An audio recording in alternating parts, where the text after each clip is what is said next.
어느 주일학교에서 있었던 일입니다. 전사님이 아이들에게 물었습니다. 여러분, 예수님이 부활하신 후에 제일 먼저 누구를 만나셨을까요? 그러자 아이들이 마리아요. 맞아요. 마리아요. 그런데 예수님이 왜 마리아를 제일 먼저 만나 주셨을까요?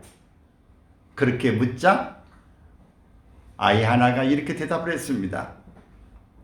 당연한 일 아닙니까?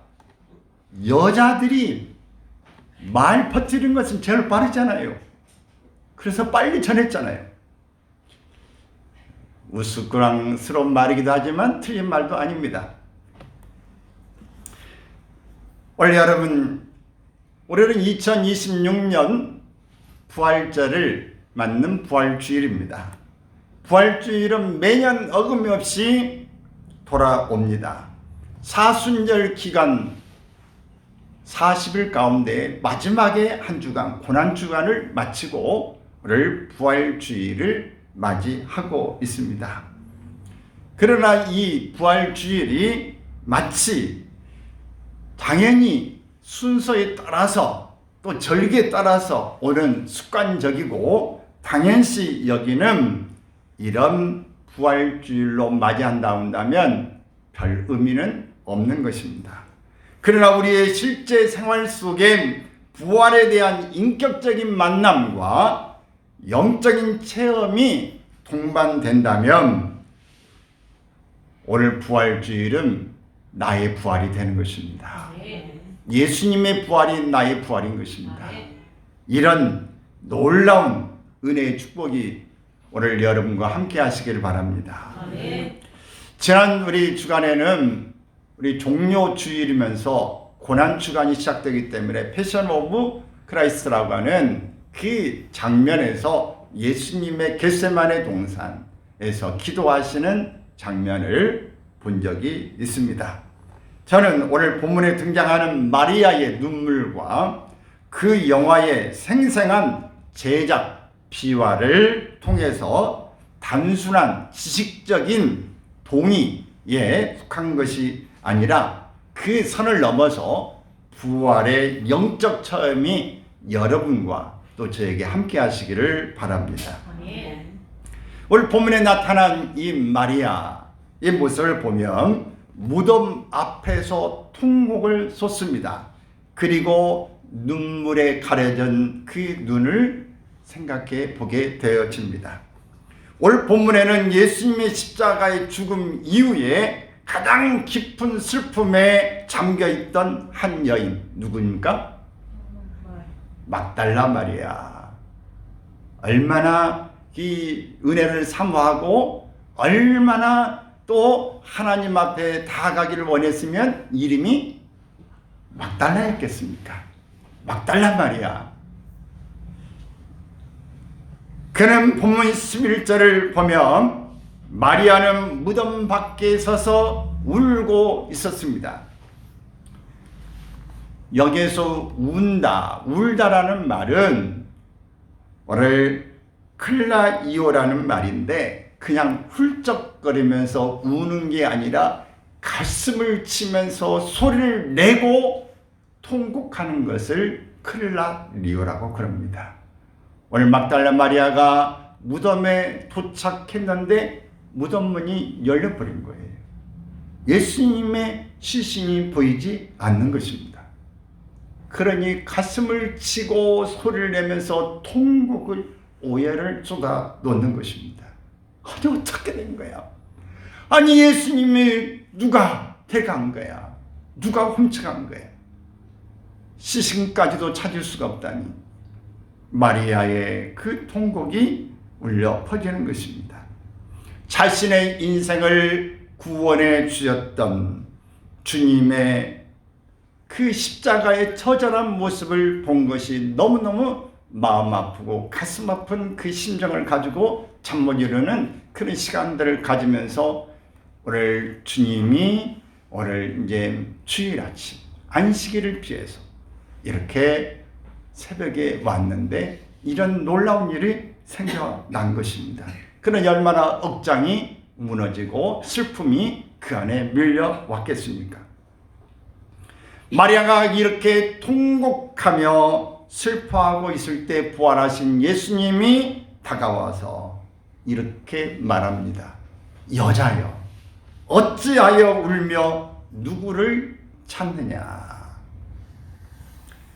마리아는 동산직인 줄로 착각했습니다. 여기에 대해서 세계적인 신학자 D.A. 카신이라는 분은 이 장면을 이렇게 묘사했습니다.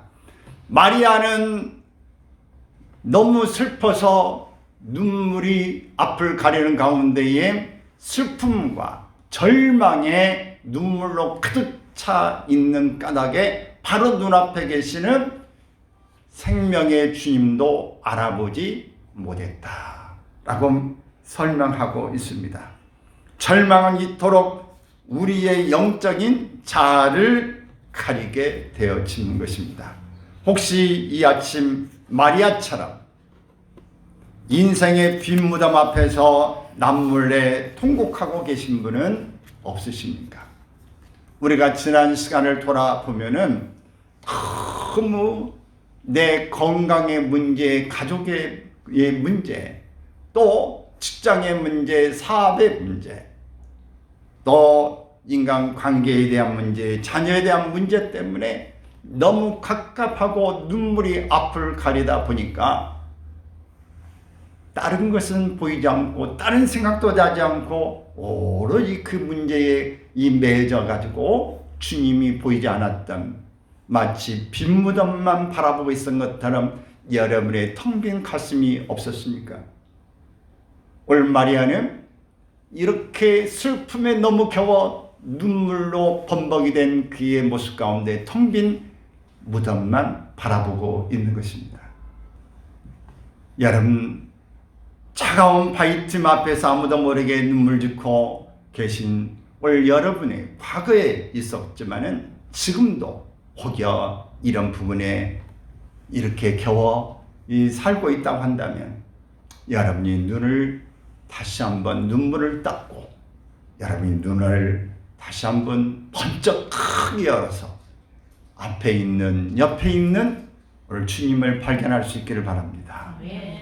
십자가의 실제를 체험할 때 다가오는 부활은 생생하게 남의 것이 아닙니다.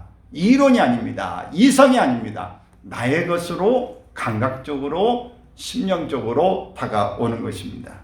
마리아가 그토록 절망했던 이유는 그녀가 목격한 십자가의 고통이 너무나 끔찍하고 생생한 실제였기 때문입니다. 그 참혹한 고통을 피상적으로 아는 것과 가슴으로 체험하는 것은 완전히 다릅니다. 우리가 어떤 그 홍수가 나가지고 그 사람들이 침몰돼지고 또 이 지하도에서 사람들이 죽고 또 이 수학여행 가다가 우리가 아는 대로 이 세월호가 죽고 이 많은 인명이 났던 것, 또 화재 사건이 나고 건물이 무너지고 지진이 나고 전쟁의 폭격이 생겨나고 그 아수랑 같은 속에서 울부짖는 참혹한 현장을 이렇게 우리가 TV로 보고 이야기만 들어도 그 가슴이 아리고 슬픈 모습을 가지고 있는데 현장에 있어서 구사의 일생으로 구출받은 사람, 그 장면을 생생하게 앞에서 봤던 사람은 그 트라우마가 엄청나게 잊혀지지 않는 생생한 그런 모습으로 살아있는 것입니다. 오늘 이 막달라 마리아는 그런 겁니다. 예수님의 그 고난받는 모습, 예수님의 십자가를 지고 하는 모습, 십자가 위에서 절규하는 모습, 그 고통스러운 모습을 예수님의 한 장면 한 장면을 다 기억되고 있기 때문에 차마 이 막달라 마리아는 그 슬픔에 겨워서 어찌할 바를 모르고 있었던 그 모습을 보는 것입니다. 출산해 본 분들은 아시죠? 남자들은 모릅니다. 왜 모를까요? 경험해보지 못해서 모릅니다. 얼마 전에 지방의 한 목사님이 신장 결석이 있다고 기도해달라고 결석 수술을 월요일에 한다고 하는 문자가 있었습니다. 근데 그 문자를 지난주인가 있었는데 그걸 볼 때에 제 생각이 났습니다. 저도 이 결석이 있어가지고 결석 때문에 얼마나 고통스럽고 조금 괜찮은가 하다가 잠깐 더 이 몸을 움직이기조차 힘들었던 그런 신장 이 결석. 이 결석이 있을 때의 그 고통스러움을 생각했습니다. 이것은 내가 체험한 것이기 때문에 이야기가 나올 때 영광이 되어지는 것입니다. 오늘 남의 이야기가 아니고 들은 이야기로 갖고는 내 마음에 부딪혀 보는 것이 느낌이 달라요. 옛날에 광고 있지 않아요? 느낌 아닐까? 개그 콘서트에 나온 이야기입니까? 다 같이 느낌 아니까. 네. 여러분 그 커피 맛, 그 먹을 때 행복한 느낌 아니까. 데이트할 때 느낌 아니까. 여러분 주님을 만나고 찬양할 때 주님의 은혜가 내게 폭포수가 임할 때 그 느낌 아니까. 오늘 느낌을 아는 사람은 말하면 그 생각이 나고 그 속으로 상상의 나래를 피고 그때로 가는 것입니다. 여러분 유아 시절에 여러분이 좋았던 청년 시절, 청소년 시절에, 결혼 시절에 여러분 모든 좋았던 것, 또 안 좋았던 것들 이야기하면 척 한번 건드려주기만 하면 그때로 쑥 들어가 버리지 않습니까? 그 느낌이 있지 않습니까? 오늘 체험하지 못한 사람과 체험한 사람과는 이렇게 차이가 있는 것입니다. 앞서 말씀드린 것처럼 패션 오브 크라이스트의 이 비유와 이 제작 비유를 여러분 아십니까? 저도 자세히는 몰랐는데 어제 검색을 쭉 해보면서 25분짜리도 있고 20분짜리도 있고 하는데 하나님 앞에 그걸 보면서 참 은혜가 됐어요. 그러면서 고민이 됐어요. 하나님께 기도하기 시작했습니다. 하나님, 설교는 다 준비를 해놨는데 내 설교는 짧게 하고 이 영상을 보는 게 더 은혜가 되지 않겠습니까? 어떻게 할까요? 이걸 다 25분을 다 보여주고 내 설교는 5분 내에 10분만 할까요? 아니면 이걸 풀어서 할까요? 한참 고민하고 기도하다가 이 내용을 다 보여주는 것은 아무래도 좀 그렇다. 그래서 이것을 풀어서 말씀을 드리는 걸로 그렇게 결정을 했습니다. 오늘 이 패션 오브 크라이스트를 제작한 바로 감독은 멜 깁슨이라는 사람인데 이분은 원래 할리우드의 최정상에 있었던 사람입니다. 유명한 영화의 주인공으로 많은 사람의 명망을 가지고 있었던 사람이에요. 그런데 이렇게 최정상에 있었는데 그는 알코올에 의존하는 중독자처럼 살았습니다.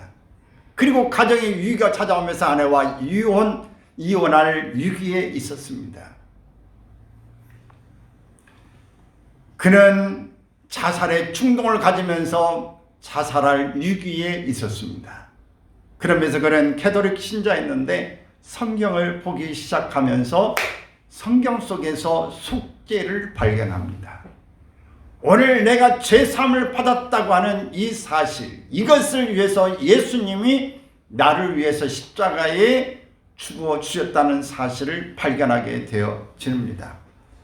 그러면서 그는 내 생애의 전환을 갖게 만들었던, 의식의 전환을 주게 했던 예수님의 순환, 고난의 모습은 인류 전체를 살리기 위한 죄를 대신 지시는 대속의 은혜였다고 하는 것을 깨닫고 이것을 영화로 만들어야 되겠다라고 생각했습니다.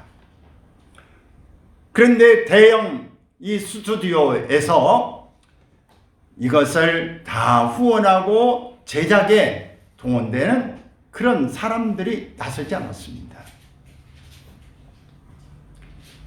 그것은 이 영화가 상업적이 좀 돼야 되는데 상업적이지 않고 또 너무나 예수님에 대해서 폭력적인 막 채찍을 휘두르고 막 이 몰아치고 침을 뱉고 모욕적인 이런 것들이 적나라하게 다 드러나는 시나리오, 이것을 가지고는 상업성과 폭력성을 가지고 너무 또 종교적으로 너무 획일적으로 들어가 있기 때문에 이 영화에 이것은 전혀 성공할 이것은 아무것도 없다. 그러므로 이 영화에 후원하지 않겠다. 아무도 이 제작하는 데에 후원자가 나서지 않았습니다. 그래서 이 메릴 깁슨은 자신의 사재를 털었습니다. 집을 팔고 부동산을 정리하면서 무려 여기 영화에 투자한 금액이 4,500만 달러. 지금 우리 돈으로 환산을 해보니까 675억을 이 영화에 투여했습니다. 그것도 오래전의 이야기입니다. 그것도 2008년인가 이 영화 제작된 것이니까요. 굉장히 오래되어진 것입니다. 예수님 역을 맡은 짐 카비젤의 이야기는 더욱더 놀랍습니다. 실제 예수님 역을 감당했던 사람은 바로 캐톨릭의 신자였고 조용하고 말수가 별로 없었던 사람입니다. 근데 이 사람이 바로 이 멜슨의 눈에 띄어진 것이고 이 사람이 예수님 역을 맡으면 좋겠다라고 생각이 되면서 그를 집으로 불렀습니다. 그리고 차를 마시면서 진지하게 오늘 내가 이런 영화를 만들려고 하는데 당신이 바로 예수님의 역할을 해주면 좋겠다 싶은데 어떻습니까? 그러자 이 짐 카비젤은 한참을 생각하다가 제 이름이 짐 카비젤, 그래서 이니셜로 영어로 할 때에 JC입니다. 예수 그리스도와 같은 것이죠. 그리고 제 나이가 예수님이 십자가를 지고 죽음을 당하셨던 33살입니다. 너무 닮았죠? 그러면서 그는 이 짐 멜슨이 당신이 역할을 맡으면 할리우드에서 당신이 이제 역할은 이미 끝나버릴 수 있습니다. 위험성이 많습니다. 그래도 하시겠습니까? 그러자 그는 이렇게 만류하는 말을 들으면서 답변합니다. 모든 사람들에겐 자기만의 십자가가 있습니다. 우리는 그것을 질 것인가 아니면 그 아래 깔릴 것인가의 선택에 있습니다. 그 십자가를 질 것인가 아니면 그 아래 깔릴 것인가. 그는 이 영화를 맡기로 결심했습니다. 영적으로 헌신하기로 결단한 것입니다. 그러면서 촬영 현장에 그야말로 고난과 기적의 연속이었음을 말합니다. 산상수훈, 예수님께서 산에 올라가서 많은 사람들을 가르치는 놀라운 마태복음 5장에서 7장에 거치는 이야기를 찍을 때에 일어났던 일은 짐 카비젤과 조 감독이 번개를 맞았습니다. 그것도 한 번이 아니라 두 번을 맞았습니다. 직접 강탈을 한 거예요. 여러분, 번개를 맞으면 어떻게 될까요? 새카맣게 다 타버립니다. 근데 한 번이 아니라 두 번이나 맞아서 의료진이 급히 뛰어갔습니다. 그런데 놀라운 것은 몸에 하나도 이상이 없는 것입니다. 냄새도 없는 것이고 옷의 그림조차도 아무것도 있지 않았습니다. 마치 이것은 다니엘서에 나오는 다니엘의 세 친구들이 불 속에 평상시보다 7배나 더 뜨겁게 달군 속에서 그들을 그 불 속에다 집어넣으려고 한 사람은 가쪽에 있으면서 타져서 죽어버렸는데 세 사람을 집어넣는데 그들은 옷의 냄새조차도 없고 하나도 타진 적이 없는, 몸에 하나도 상처가 없는, 마치 하나님의 이 사람이 함께하는, 세 사람의 네 사람이 불 속에 타는 것과 같았다고 표현하고 있는데, 바로 이런 현상이 일어난 것입니다. 거기에 촬영에 참석했던 수많은 사람들은 놀랍고 이것은 보통 일이 아니라고 하는 기적을 체험하면서 그들이 영화를 촬영하는 그것은 그들이 현재 지금 하는 어떤 이 배우의 역할을 넘어서 실제로 삶을 체험하고 있는 현장이 되어졌습니다.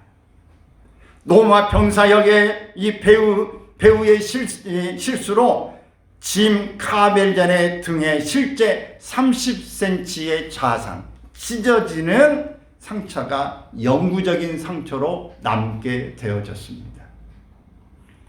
이 영화를 촬영하는 데 보면은 그 채찍으로 실제로 때리는 장면이 나오는데, 그걸 방지하기 위해서 등의 요원 부분에 얇게 철로 위에다 다 덮어 씌운다는 거예요.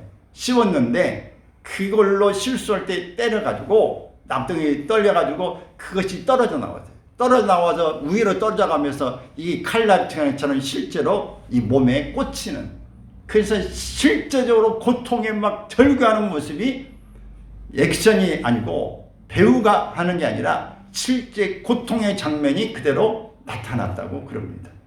그리고 더 그 노아 병정이 여러분 몸집 큰 사람이 채찍을 들고 때리는 장면 보셨죠? 근데 첫 번에 때려서 그 고통이 막 찢어지지 아팠는데 정확하게 두 번 때릴 때 똑같이 그 부분이 다시 채찍으로 다가갔다고 하는 거예요. 이 맞는데 또 맞은 거. 그러면서 그 고통의 소리는 더 크게 절규하듯이 울려 퍼졌다고 그럽니다.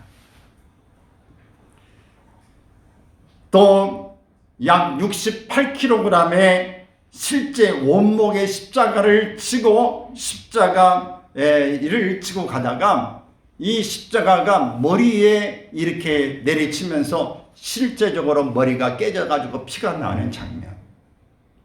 그래서 이 피가 터지면 피가 나오는 걸 우리가 영화할 때 실제로 나옵니다만은 그것도 있지만은 실제 나오는 피도 뒤섞여져 있었다고 그럽니다. 또 십자가를 지고 가다가 이 68kg면 굉장히 무겁죠. 이걸 지고 가다가 어깨가 탈구가 됐어요. 어깨가 빠져버리기도 하고, 고통 속에서 이제 그만하고 이 치료받고 할 거냐? 아니다. 탈구한 속에서도 그는 계속해서 가게 되고, 고통 속에서 일이 영화 계속 찍어지게 됐다고 하는 것입니다. 영화의 이 혹한 속에서 의상으로 그 가벼운 옷으로만 걸쳐 입고 그 혹독한 추위를 견디면서 또 십자가에 매달리는 일 가운데 추운 지방에서 이 영화를 찍었는데, 혹독한 지방에서 몸에 저철증이, 체온증이 걸리지 않을까 막 염려하고 그런 가운데 그의 몸에 더 하는 것은 폐렴 진단을 받게 됩니다. 폐렴이 오고 저철증에 마치 사경에 처해질 위기까지 다가오는 가운데 이 영화를 찍었다고 하는 겁니다. 그러면서 내가 이 중단할 거냐? 아니다. 몸소 내가 이 고통을 다 감당하겠다. 그런 마음으로 이 영화가 만들어진 것입니다. 그리고 이 영화에 실질적인 배우들에게 영향이 얼마나 미쳐졌는가. 이 연기를 하는 가운데 영적 전이가 이루어지는 가운데에 가룟 유다 역의 배우 누카 니오넬레는 무신론자였는데, 촬영 중에 이 예수 역을 맡은 이 카비젤의 눈과 마주치면서 그런 신비스러운 용서의 눈빛을 바라보면서 그는 그 속에서 전혀 예상치 못했던 놀라운 용서의 신비를 발견하게 되어지면서 그는 이 캐톨릭의 신자가 되어지면서 바로 세례를 받았다고 합니다. 또 바나바 역의 배우 피에트로 이 사르비 역시 빌라도 압송 장면에서 짐 카비제르가 나누는 시각적 교감을 통해서 용서를 체험하고 자기가 바나바에서 새로운 예수교라는 책을 이제 만들게 되어주고 많은 부분에 강연을 하게 되었다고 그럽니다. 수많은 사람들이 이 장면을 보면서 이 믿는 사람은 더 믿음이 더해지고 안 믿는 사람은 믿음으로 나아가는 기회가 되어진 것입니다. 또 비화가 있습니다. 카메라 일 찍는 사람이 할 때 하얀 옷을 입은 사람들이 이렇게 여러 사람이 몇 사람이 나타나면서 카메라 각도를 이렇게 잡으십시오. 이 장면은 이렇게 찍으십시오. 다 코치를 해줬다고 하는 것입니다. 그 뭐가 슉 지나가는데 그래서 카메라 다 여기저기 다 봐도 그 장면은 화면에 찍히지 않았어요. 그러나 그 감독하는 사람들은 그 장면을 보면서 지시하는 걸 봤다고 하는 것입니다. 이렇게 그 영화는 우연하게 만드는 게 아닙니다. 번개와 모든 자연적인 변화, 또 사진을 촬영할 때 고통스러울 때 해가 갑자기 멈추고 구름이 끼다가 갑자기 비가 쏟아지고 어쩌다가 또 밝은 모습이 되지만 해가 갑자기 이렇게 환해지는 장면이 일어났다고 하는 것입니다. 그럼 영화를 찍을 때 그 자연적인 효과가 일어나고 표정과 모든 것들이 정말 적나라하게 일어나면서 각도까지 세밀하게 하나하나를 지시받았다. 오늘 이 일을 하나님이 기뻐하신 줄로 믿습니다. 그래서 이 영화가 만들어진 거예요. 그래서 그가 실질적으로 675억의 투자비를 들였지만은 실질적으로 그가 이 세계의 많은 영화사에서 배급을 하고 얻어진 이 소득이 얼마였느냐? 6억 1천만 달러. 제가 대충 계산해 보니까 9,150억을 수입으로 얻게 되어집니다.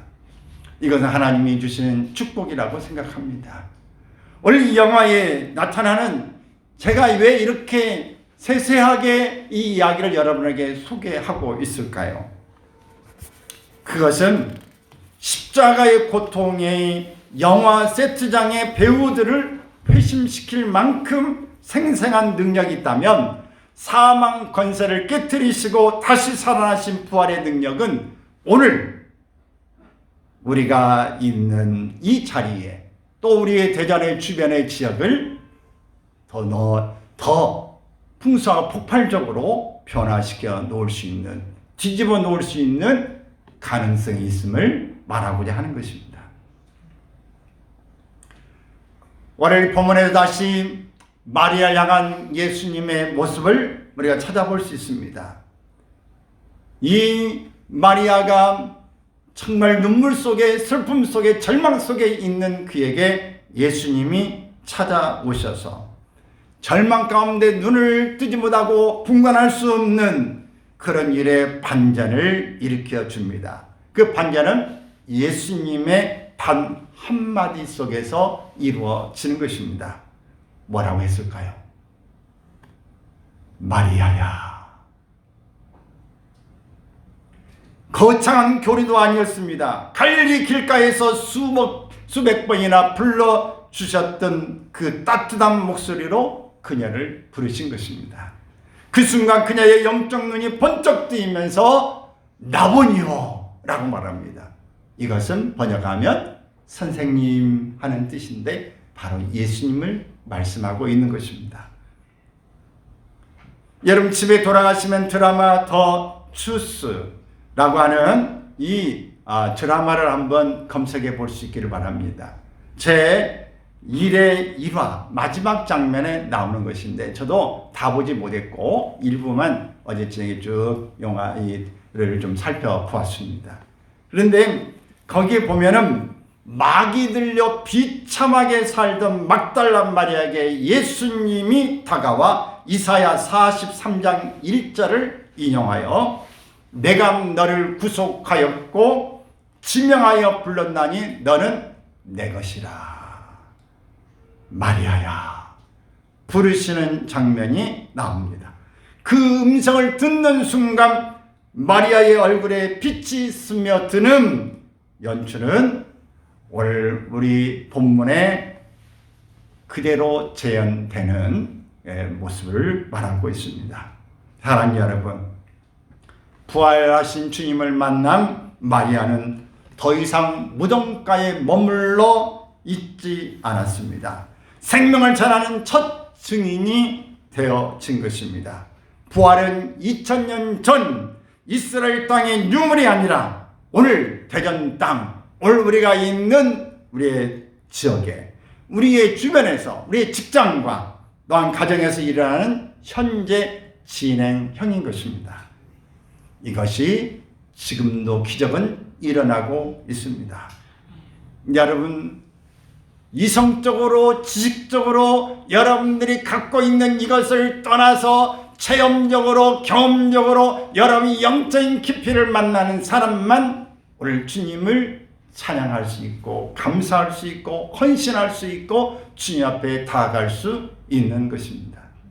이것이 없이는 의무가 되어지고, 비상적이 되어지고, 보여주기 위한 것이 되어지고, 우리가 이 일에 대해서 감동도, 우리의 감격도, 감사도 묻어나기 어려운 것입니다. 이혜인 수녀님은 부활의 아침에라는 시에서 이렇게 노래했습니다. 슬픔이 기쁨에게, 절망이 희망에게, 죽음이 생명에게 자리를 내어주는 눈부신 아침. 나의 주님, 당신이 살아오신 기적을 내 삶의 기적으로 살게 하소서. 이 주님의 부활하심의 기적이 모든 것을 바꾸어 놓을 수 있는 것입니다. 그래서 찬송가 162장에서는 부활하신 구세주를 부르고 있는 것입니다. 거기에 이렇게 고백합니다. 예수, 예수 늘 살아 계셔서 늘 동행하여 주시며